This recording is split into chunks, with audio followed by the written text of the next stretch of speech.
Alors ça, c'est une grosse colonie de l'Asus flavius dans mon jardin. Si, ça je peux te l'assurer, c'est une grosse colonie. Et pourquoi je vous la filme ? Parce qu'elle a pris durant 2 jours non-stop d'essais d'eau sur la gueule. Et je me posais toujours la question, comment font-elles in natura pour survivre à ce cataclysme ? C'est peut-être le sujet d'une prochaine vidéo. Si vous avez des idées, n'hésitez pas dans les commentaires. Bonjour et bienvenue, c'est Feufeu, bienvenue sur la chaîne. Dans le milieu de la myrmécologie amateur et particulièrement chez les éleveurs de fourmis, quelle est l'unité utilisée généralement pour affirmer si une fondation, une colonie est en bonne santé? Je vous le donne en 1000, vous allez souvent l'entendre, c'est le couvain. On entend souvent, et moi le premier, dire « Oh mais regardez cette colonie, elle va super bien, regardez ce couvain ». Souvent on fait allusion au couvain pour mesurer la bonne santé de la colonie.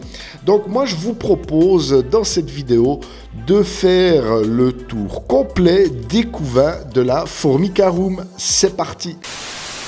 Donc on ne prend pas trop de risques pour faire la visite des couvains de la Formicarum en commençant par les Phaedoles pallidula. Vous voyez, c'est une usine à couvains. Ici les nymphes, nous allons voir les œufs et les larves. Voilà maintenant aux côtés de la gyne, donc là, aucun souci. Les Phaedoles de la Formicarum font honneur à leur espèce. Ça se développe de semaine en semaine, non-stop, ça ne s'arrête plus. La colonie est lancée. On passe à une colonie suivante, c'est les Coponotus cruentatus. Elles, depuis que j'ai décidé de les chauffer directement avec un corps de chauffe sur le tube de fondation, c'est l'explosion.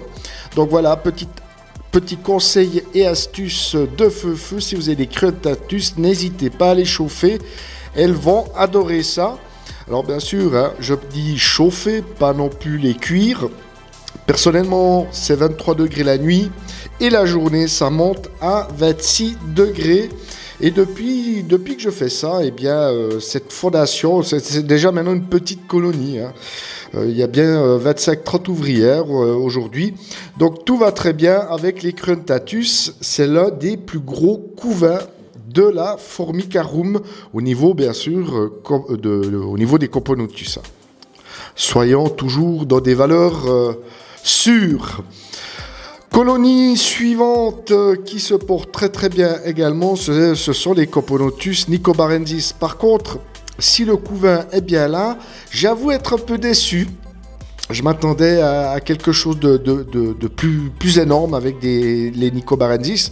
Alors bien sûr, tout va très bien, comme vous pouvez le voir sur les images. Le développement s'était ralenti il y a 2 mois en arrière, comme si elle s'était mise en pré-diapose. Probablement en raison de la période sèche du pays de provenance. C'est probablement pour ce genre de raison. Mais les nicobarensis vont très très bien. Le couvain maintenant a bien repris à tous les stades. Donc là, je suis content. J'espère de voir bientôt agrandir la surface de vie dans la Quadricity pour les nicobarensis. Espèce suivante, ce sont bien les Messor barbarus. Bon, je ne vais pas y venir en détail puisque j'ai fait quelques vidéos sur les Messor dernièrement. Vous voyez une belle grappe d'œufs. Donc là aussi, le couvain démontre que cette colonie s'est enfin décidée et se développe sur une belle lancée maintenant depuis plus d'1 mois. Ben non, plus d'1 mois, beaucoup plus. Que dis-je, Feufeu? Tu dis des bêtises. Depuis la sortie de Diapose, donc ça fait quelques mois déjà. Donc là, vous le voyez, tout va très bien. J'avais déjà fait quelques vidéos depuis le début de l'année sur mes Messor, puisque j'en suis relativement fier, enfin maintenant. Voilà pour les Messor barbarus. On va passer à l'espèce suivante. Hein, elles stressent les pauvres, hein. On va les laisser tranquilles. On passe à l'espèce suivante, ce sont les Coponotus liniperda, qui elles aussi ont un couvain fantastique. Par contre, contrairement aux Cruentatus, elles ne sont pas chauffées, elles sont en température ambiante. De la Formicarum, j'ai en moyenne 21 degrés jour et nuit.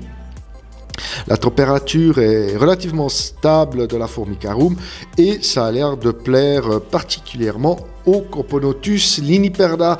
Donc un couvain qui fait plaisir aussi avec elle. J'espère... il faut se dépêcher avec elle parce que fin août, c'est le début de la diapause. Les Myrmica rubra, il y a longtemps qu'on les avait plus vus sur la chaîne. J'avais fait quelques vidéos à sortie de diapause. Elles avaient eu notamment les premiers sexués des gines. Et le couvain est toujours énorme. Par contre, là, j'ai beaucoup de problèmes. Enfin, je ne sais pas ce qui se passe avec les Myrmica puisque j'ai perdu passablement d'individus. Je dirais que la moitié des ouvrières sont mortes.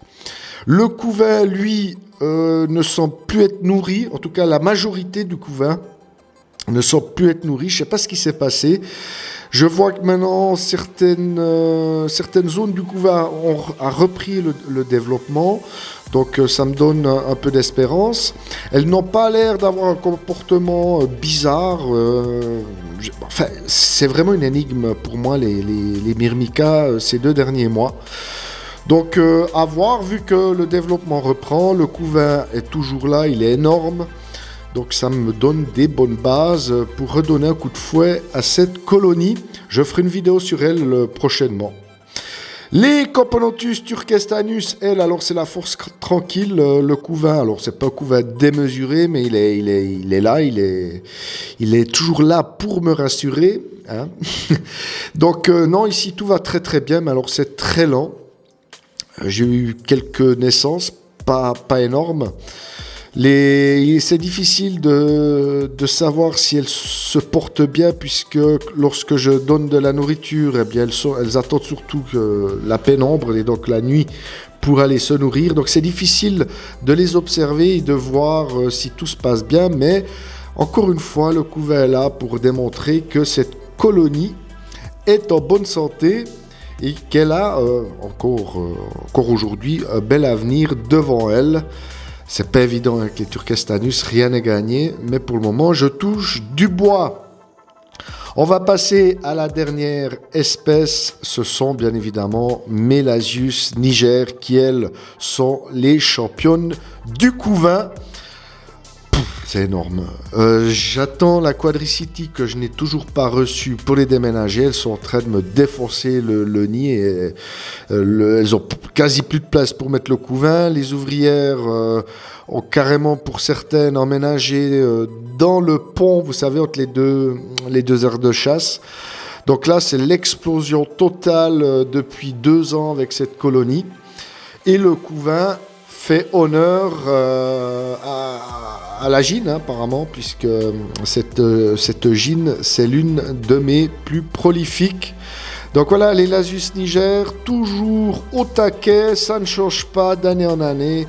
Donc là, on est stable. Vous voyez la gine, cette merveilleuse gine qui pond sans arrêt. Voilà, on a fait le tour du couvain de la Formicarum. Voilà, c'est tout ce que j'avais aujourd'hui à vous partager. Je vous rappelle que si vous souhaitez participer au concours, au grand concours Suisse Fourmis, et gagner des fondations et des t-shirts, il ne vous reste plus que quelques jours pour réaliser votre vidéo. Je vous mets le lien dans la fiche si vous voulez des informations complémentaires sur ce concours. D'ici là, moi je vous dis plein de bonnes choses pour vos colonies et surtout portez-vous bien. Allez, ciao ciao.